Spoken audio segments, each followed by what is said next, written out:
Alors, comme ça, il y en a qui disent que ça sert à rien d'aller voter, qu'ils y retourneront plus parce que Macron, il a nommé un vieux mec qui était déjà élu sous Pompidou.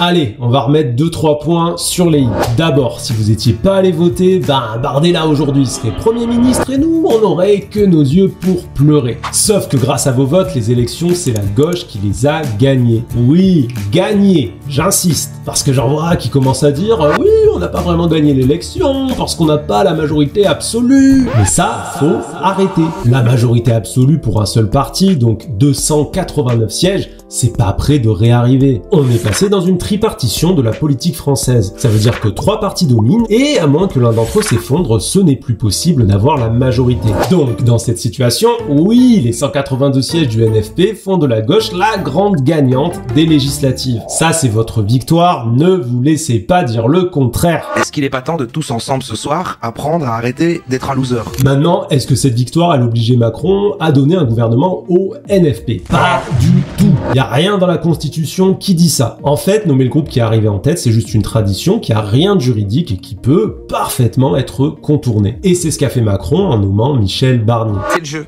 Un jeu avec des règles pas forcément bonnes, mais bon, c'est le jeu.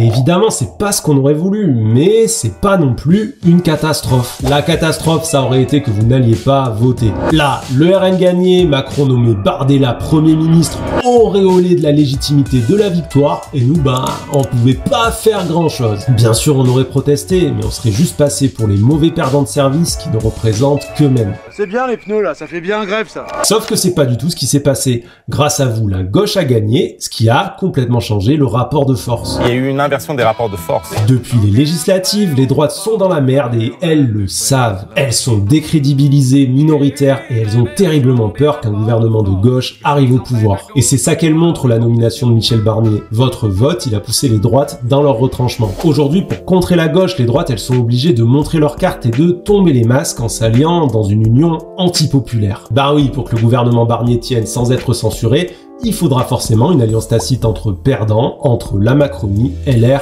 et Le Pen. On a bien été aidé par le Front National, que je remercie au passage. Et ça, en termes de légitimité politique, ça va avoir un coût énorme. D'un côté, la Macronie et LR ne pourront plus prétendre au barrage républicain. De l'autre, le RN va devoir abandonner son maquillage social et sa prétention à être un parti d'opposition. On est mal, on est mal, on est mal. Donc oui, votre vote, il a peut-être pas placé la gauche au pouvoir, mais il a fait de la gauche la seule et unique opposition viable et légitime du pays. Et ça, tout en mettant nos adversaires politiques au pied du mur, en les forçant à tomber les masques et à se compromettre dans des alliances douteuses. Ce qui risque de pas trop plaire à leurs électeurs. Donc oui, la situation, elle est pas parfaite, mais elle est peut-être pas si mal.